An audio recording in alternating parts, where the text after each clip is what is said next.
We know the grid is undergoing massive change, which creates massive opportunities for local energy. The Energy Changemakers podcast offers rich conversations with industry leaders to help you and your company capture opportunities to build a decentralized grid. I'm your host, Elisa Wood. Welcome to the Energy Changemakers podcast. Hey everyone, Elisa Wood here from Energy Changemakers. So today we're talking to a county that has gone well beyond most, if not all others in the U.S. to achieve energy resilience. That is Montgomery County, Maryland, near Washington, D.C. It's not just the number of the county's microgrids, but the sophistication of their DER installations. And despite the lack of federal support that is hamstringing so many local energy projects right now, this county has even bigger plans ahead.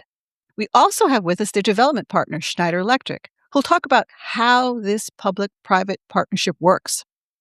So whether you're a local government trying to figure out your own path forward, or a microgrid company looking to better understand how to work with these entities, there's a lot here to unpack. I'm joined by Khaled Fakhuri, who is the Senior Vice President of Schneider Electric's microgrid business, and Michael Yambrach, who leads the Office of Energy and Sustainability for Montgomery County. So let's dive in.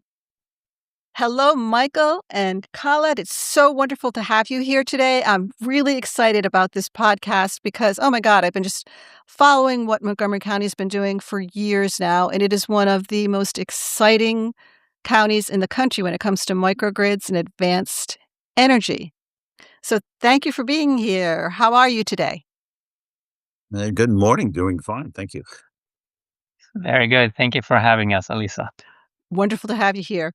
So let's just dive in. We have a lot to talk about. Like I said, Montgomery County is one of the most exciting, active counties in advanced distributed energy in the country. And I remember back in 2018, you installed a microgrid for your public safety headquarters and your correction facility.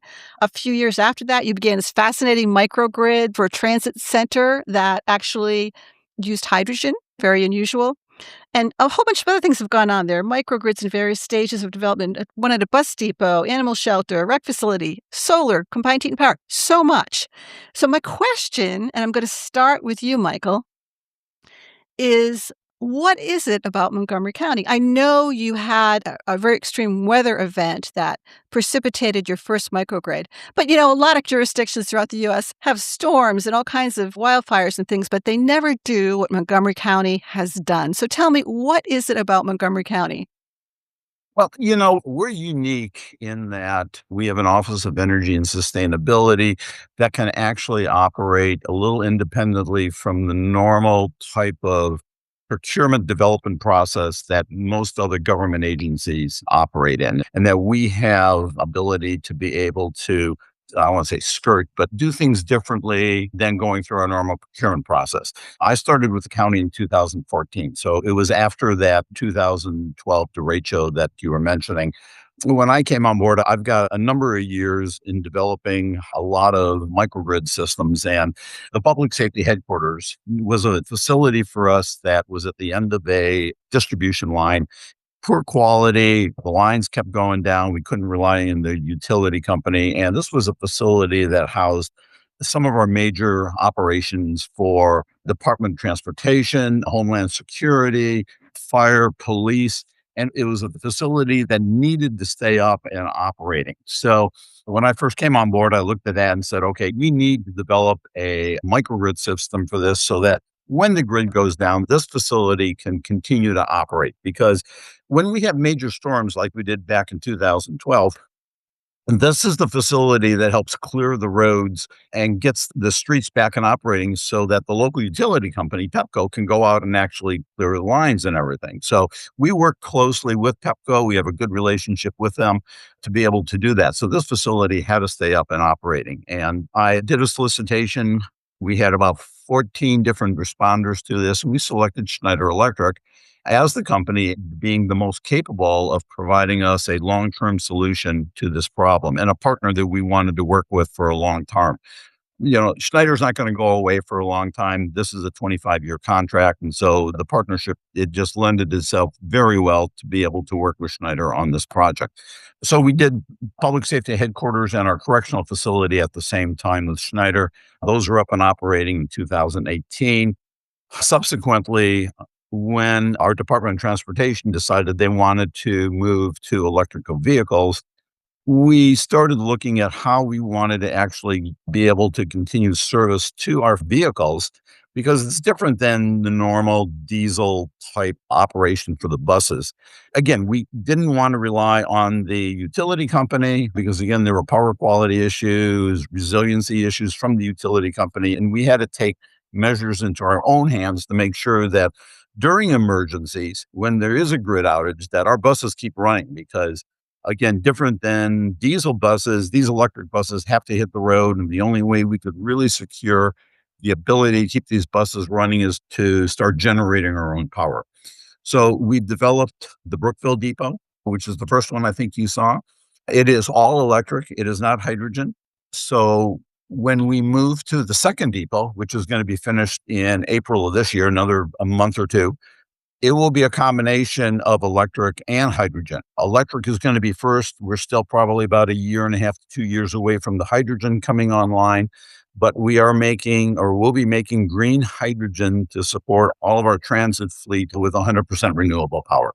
So that's kind of what we've done over the last couple of years, besides a couple of facilities, like you mentioned, like animal shelters, our public safety communications center, our 6D police station. So we've got another couple of small ones that we've done too. And we'll get into some of where we're going to be in the future, because I think the future is also very exciting for us and what we're going to be doing.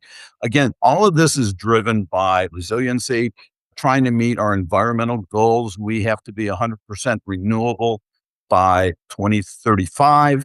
We're trying to meet a goal of 80% non-carbon by 2027. Probably not going to happen, but we're striving to reach that. Wonderful. Let me just jump back. This is so interesting. A couple of things I want to ask you about. But first, let me jump back to when you were talking about you have an Office of Sustainability, and this is making it easier for you to do these kind of innovative projects.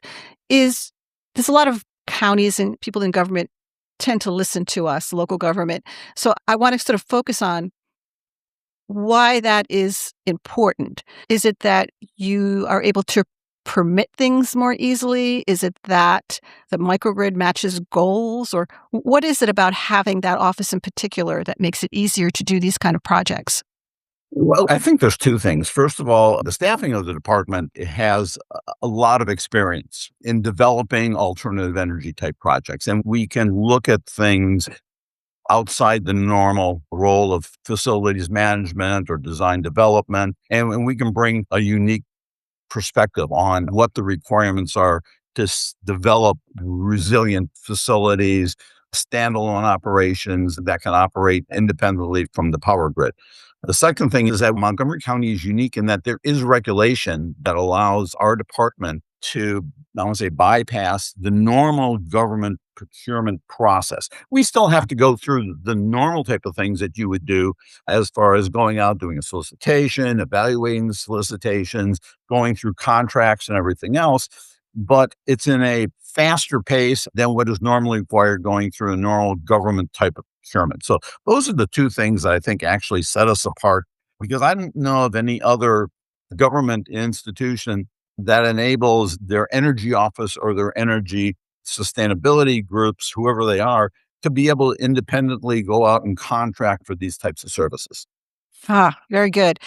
The other thing that fascinates me is that you are making your own green hydrogen. I mean, I don't know of other counties that are doing that. They may be out there, but this is really unusual.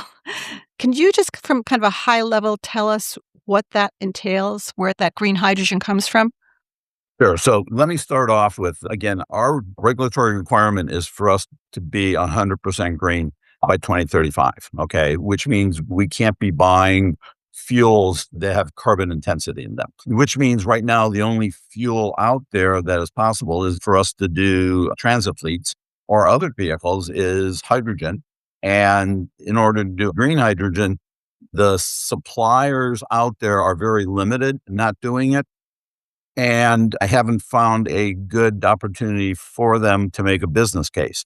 We, on the other hand, if we did it internally, we can supply our own green hydrogen depending what our needs are. Now, it's still a process.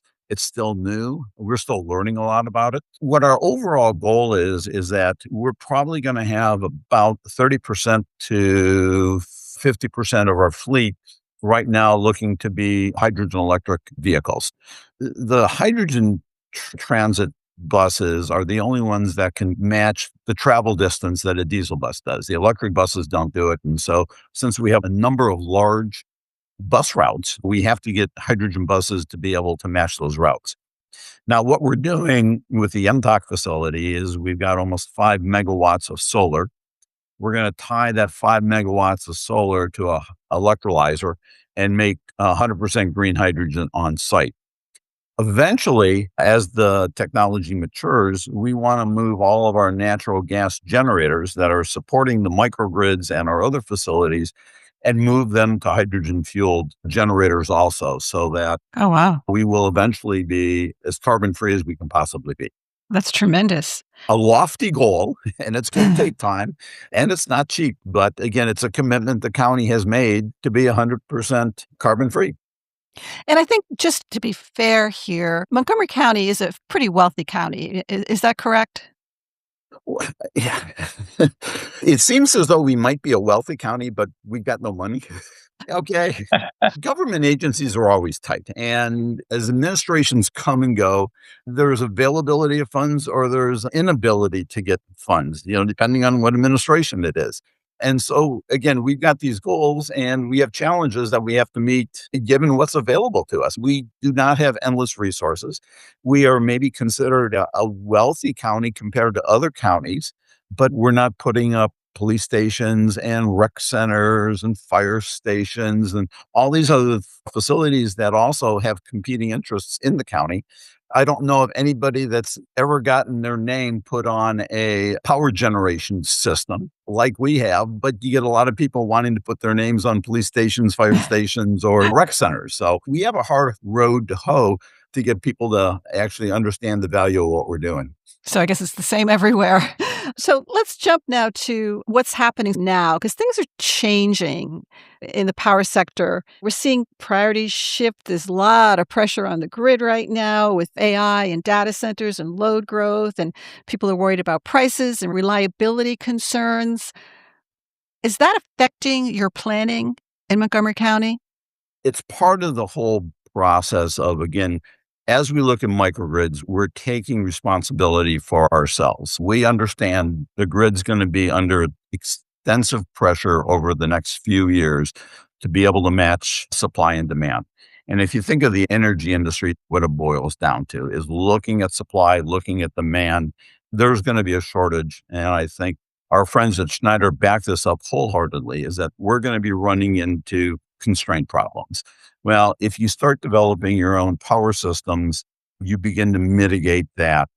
Microgrids also enable us to be able to stabilize energy prices over a longer period of time and not be exposed to some of the utility price fluctuations that we've experienced and will continue to experience. Because again, they're victims of the environment that they're in, and they're controlled by the PUCs and all the regulatory people and everything else. Well, we build microgrids to alleviate some of those concerns, some of those issues.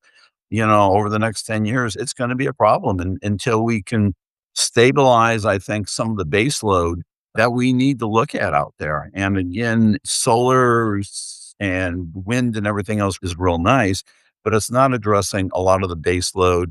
Batteries begin to do that, but I think batteries are real expensive. In my opinion, batteries aren't as environmentally friendly as we would like it either. I don't think there's any technology out there that's as environmentally friendly as we would like. And so we just have to deal with the cards that we have. It's interesting that you're ahead of the game here because you have on-site energy. You're poised already for this period that's coming. Let's talk about what's to come. You mentioned that you've got some additional projects coming up in Montgomery County? Yeah, so after we get the second depot built, we've already gone out and solicited an RFP to do 23 resilient hubs. And Schneider Electric has won that bid. We're working with them to develop, I want to say, 23 base, smaller microgrid systems throughout the county at police stations, rec centers, fire stations, that in a major emergency where the power grid goes down, and people can come and shelter in place. And if it's during the summer, they can go to a cooler spot. If it's in the winter, there's heating there. They can charge their cell phones, be able to contact relatives and let them know where they are or whatever. So we're strategically placing these 23 facilities, and that number is growing, by the way, throughout the county. So it reaches all economic levels and is a response to, again, providing additional services to the taxpayers of Montgomery County and providing them, again, a level of service that's different than what other counties might be doing. Wow, Montgomery County is going to be the place to be during these East Coast hurricanes. Everybody You're- will come down to us. That's right. Yes. You're going to have electricity when everybody else is in the dark. So let's look more broadly at this industry and where it is and where it's going. And Khaled, you are in just a excellent position to give us the big view beyond Montgomery County because, at Schneider, you are looking at things all over the country and working on projects everywhere.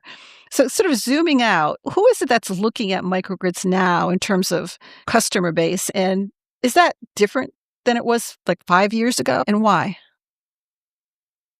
Yeah, well, I mean, what's really changed over the last 5 years is who sees microgrids as essential.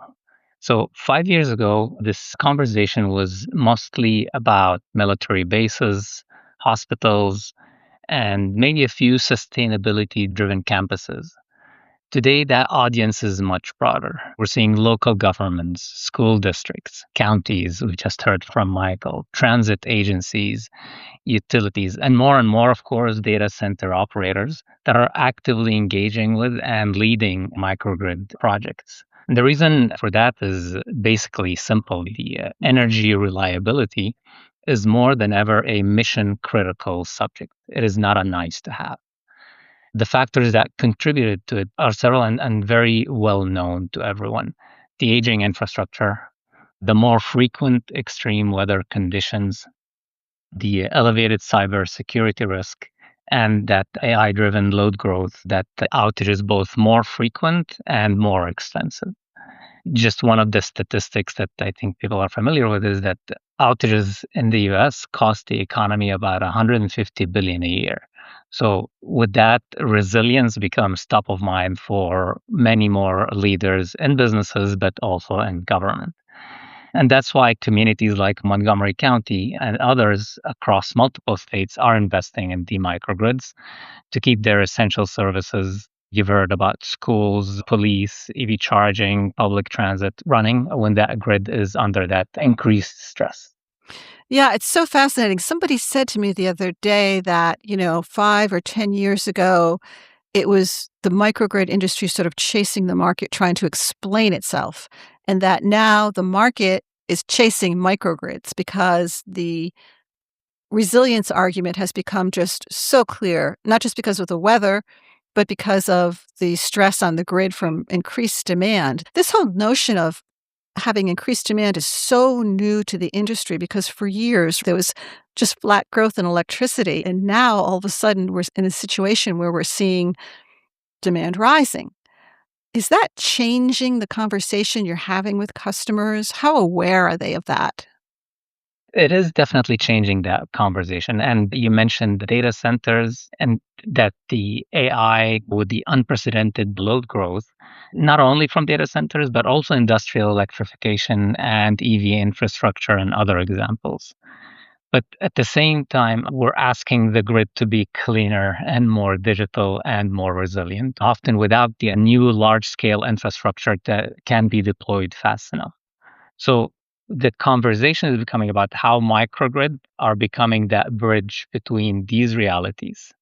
Instead of relying solely on the centralized generation, companies and customers and organizations are asking, how do I control my destiny, my energy destiny? How do I reduce the peak demand cost? maximize the return on the investment that I'm making in my renewables, whether solar or otherwise, and do all of this while guaranteeing the uptime that I need for my business and for my stakeholders. We're also talking about a different scale of microgrids when you're speaking about data centers. While the technology principles are the same, the scale and the complexity is different. So that is definitely part of the conversation and the solutions that we are working together to deploy. And this is where also the more of the focus on the combined and accelerated deployment of the integrated battery energy storage system that become very critical.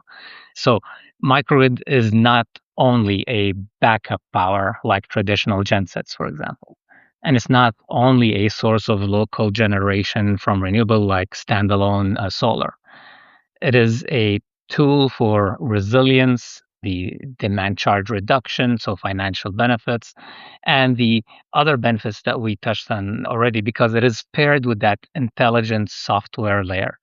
And the conversation about the capability of the microgrid, the complexity of the software, and the simplicity of the deployed solution so that customers don't need to become energy experts themselves, but rely on the right partners, which is a model that we've worked successfully with Montgomery County on. So yes, the conversation is definitely shifting from can microgrids work to how fast can we deploy them and finance them, and to what level of scale can they be the right solution. And you mentioned that they're getting larger. I mean, they're really getting larger for data centers. We used to say that a 1 megawatt microgrid was a large microgrid. And now, of course, you're seeing hundreds of megawatts. At Schneider, do you still call those microgrids? I'm hearing like debate within the industry about whether to call them something else or not. Regardless of what you call them. So there's definitely different names, like energy parks is one example. The solution is based on how you manage distributed energy resources with power management system that make sure that you take care of the right sequence of operations based on your load requirements that your business needs. At the same time, have an element of energy management and optimization. So, regardless of what label you can give that, the technology that is deployed at a smaller scale has the same principles of what will be deployed at a large scale, with, again, the challenges on the level of complexity, as I mentioned, and the right articulation and organization of the different assets and the scale that they come in for these use cases. So it's ultimately the same technology, just bigger with a little more complexity when you start getting into those hundreds of megawatts microgrids. So this is so interesting. I'm really enjoying this conversation. I'm curious, we're seeing a lot going on in public financing or funding trends. There's been a huge reversal from the Inflation Reduction Act of 2022, which pushed a lot of money into this space, to the One Big Beautiful Bill of last July, which took away certain funding for certain technologies in this space. Not all of them, but some of the key ones. I'm curious if, as these public funding trends change, if that's influencing what is getting built. Yeah, and so the public funding absolutely influence what gets built. And as it is continuously evolving landscape that really developers and customers follow very closely. What is foundational to any microgrid product is that strong interrelation or conditions around the resilience needs, the scope of electrification, and the state of the local infrastructure. This can be accelerated and supported for sure through federal tax incentives as well as the state level programs. But at the same time, there are still other barriers other than the funding. And I'll probably ask Michael to elaborate on what he sees from his side. But historically, microgrids have been custom built, complex, and they have been slow to deploy and even just to come to fruition from a planning until permitting and then all the way to commissioning and bringing it onto the grid, which introduces risks for the developers and the public agencies, especially when the policy timelines and tax rules can change over the life of a project. So the complexity alone has delayed or derailed what otherwise would have been projects that could be live today. And this is where, at least from Schneider's point of view, that's exactly where platforms like Microgrid Flex make a big difference. And what is Microgrid Flex? Can you explain that to us? Sure. So this is where you're trying to take out a lot of that complexity from deploying that custom built complex solution to a pre engineered modular solution that is tested and validated in the lab that can dramatically reduce that deployment time and, of course, eliminate a lot of the technical risk of any project. So, just as importantly, it helps developers and communities to really make the best of their investments so they can capture that whatever is available from federal tax credits and state funding before the deadlines shift. One good example of this is a microgrid that we have in Sun Prairie in Wisconsin, which is a solar and battery powered microgrid at the public library, which will serve the city's first community resilience center for the city. Again, it is a microgrid solution that was deployed in a much faster time frame, and it will continue to support the critical loads for the 24 hours, deliver over 50% of renewable energy annually. So the normal benefits of what you have as a microgrid, but done in a way that is faster, more modular, and financially accessible based on the solution that we have deployed with them. So the policy intent is largely there with the funding. Simplifying the delivery and execution can help unlock that situation so that the communities can act with more confidence instead of waiting for some of the perfect conditions to be met. So maybe, I don't know, Michael, from your side, as it relates to that same public funding, et cetera. I mean, has this balance between the funding opportunities and the execution risks influenced how you at the county prioritize or deploy your projects? I don't think its impacts are moving forward from a planning standpoint. What it impacts is when we do things. We know what we're going to do. We know what facilities we're going to install microgrids on. The funding impacts the timing more than anything else. Again, we've made that commitment. So now it's a matter of, okay, how do we move forward? When do we move forward? That's the biggest impact to us. Not so much, are we going to move forward, but when are we going to move forward? Secondly, I think the standardization of components, especially for smaller systems, is extremely important. And in the past, as I've worked on a number of small projects, the small projects are almost more difficult to do than the larger projects are because the standardization of components is important. But if I'm looking at a police station or rec centers or whatever, no two police stations, no two rec centers are the same. They're designed differently. The electrical connections to the utility are different. Mechanical rooms are different. Electrical rooms are different. And so even though the standardization of equipment is a good thing, it's that second portion of the installation of that equipment. Where is it going to go? How's it going to go? That can also add significant costs to a project. All those things need to be considered when doing projects. Now, that's one of the reasons we are doing 23 microgrids is because we hope to generate economies of scale, standardization of components, which will not only help in the installation of the systems, but also help in the long-term operations maintenance. Long-term operations and maintenance are services that the county subs out and contracts with other parties. So we want to make sure that the people who are doing this, the people that are knowledgeable on how to operate and maintain these systems, can also generate economies of scale and makes it worthwhile for them to provide us an economic solution that is reasonable. I don't want to dismay anybody, but a lot of these systems, there's now cost savings. Okay. They're expensive. But again, you have to compete with what the objective is that you're trying to achieve, which is usually, again, the reliability and sustainability, being able to provide additional services. A lot of the early microgrid projects we did were with hospitals, with large manufacturing plants, where it was very easy to be able to ascertain what the value of a microgrid was in either product lost or services not able to be provided. Working with governments, it's awful hard to try to figure out what the value is of a rec center not being able to stay open? What happens if, half of your bus fleet is not operating? What's the economic impact to the county in not being able to provide those services? That's where I think the real value in working with governments is providing, again, some evaluation of why you want to do that service and what it really adds to the community. So again, in situations like large file servers, if a large file server goes down, you know what the impact is. So again, there's a different valuation that everybody who's doing this needs to look at and figure out what the true advantage to them is.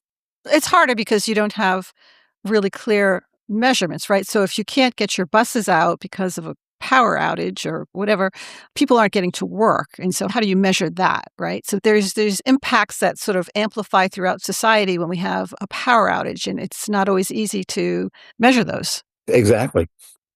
So you mentioned that lack of public funding won't stop you from doing these projects, but it could delay the projects. Are you finding that now with the changes in the federal government that you are delaying projects?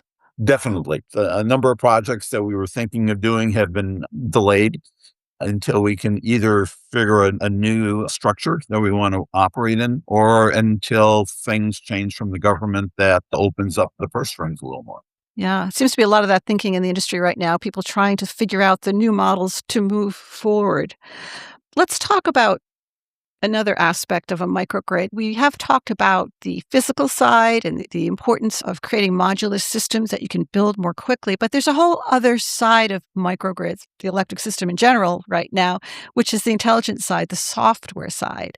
Let me ask Khaled, what are the changes you're seeing in that side? Is that side becoming more sophisticated? Absolutely. And again, the most essential capability today is integration. And I'm talking about digital integration, not the manual integration of the site itself.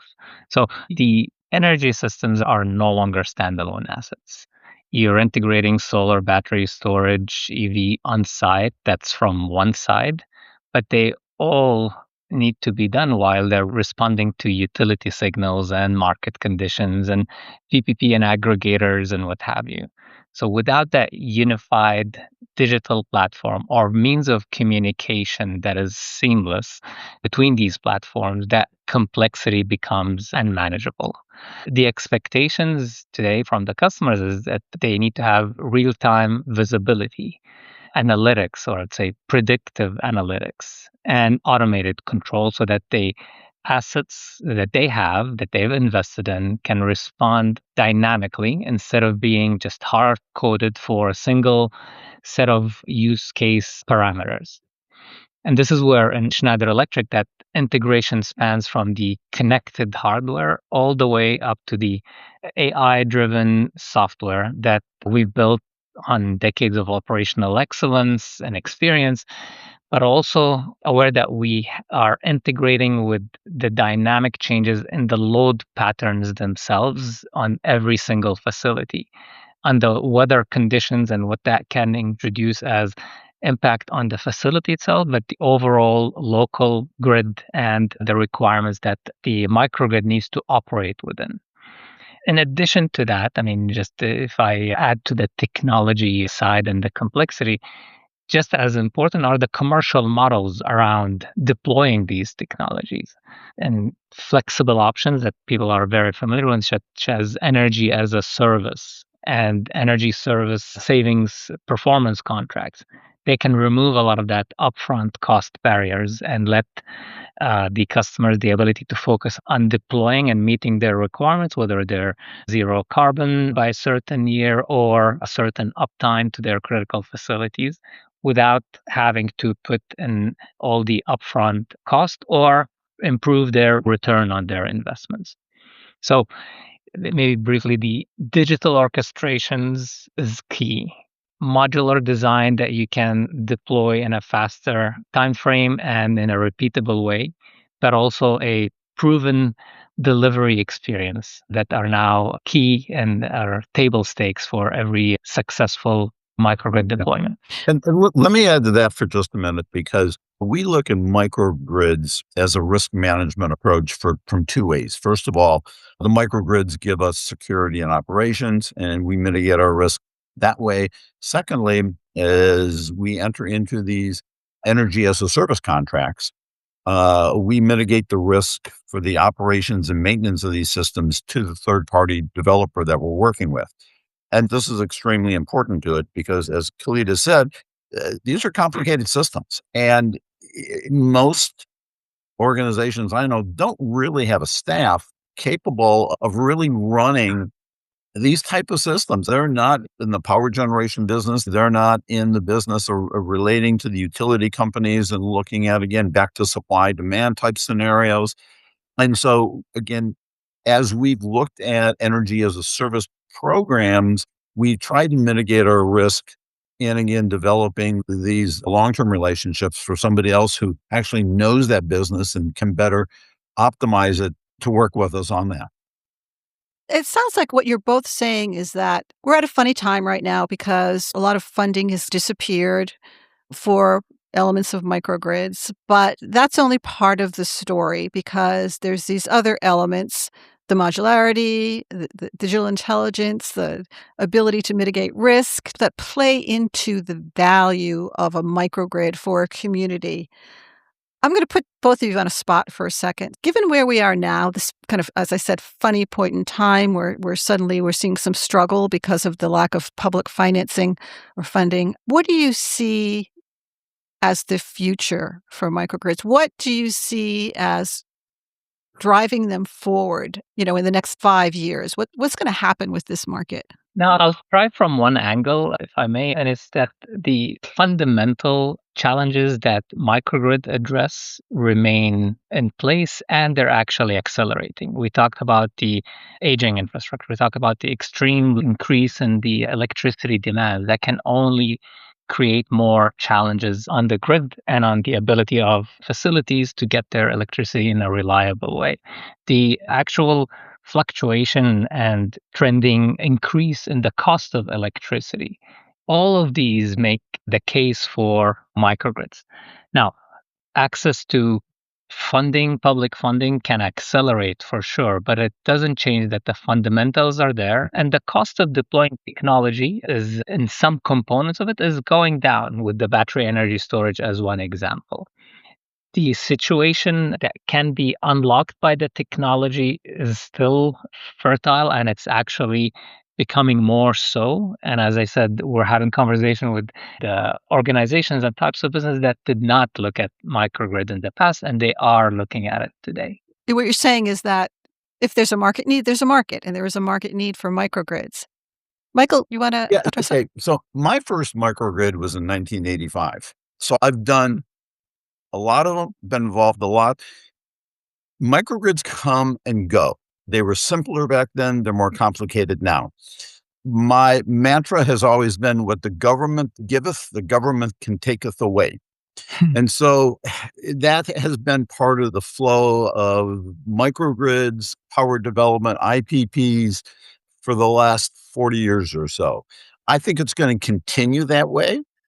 And I think the biggest difference now that we're running into is that as we're trying to change our supply mix, as we try to change our demand on these systems, microgrids are now becoming, again, more timely because they address an issue that is facing us in a very serious way in having just power outages. And I don't think people are going to be happy with having to turn power off for a period of time. We're used to having electricity at our fingertips. And there are other countries in the world where maybe they only have power for 2 or 3 hours of a day.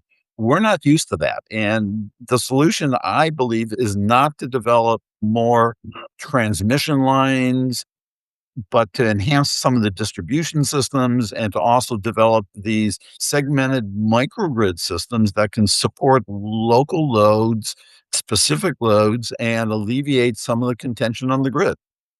I'm with you all the way on that, Michael. So on that note, I just want to thank both of you for being here today. This was a great conversation. I'm sorry we went a little bit over, but that's your penalty for being such great guests. Thanks so much. Thank you for having Thank us. you. This has been very enjoyable and very informative.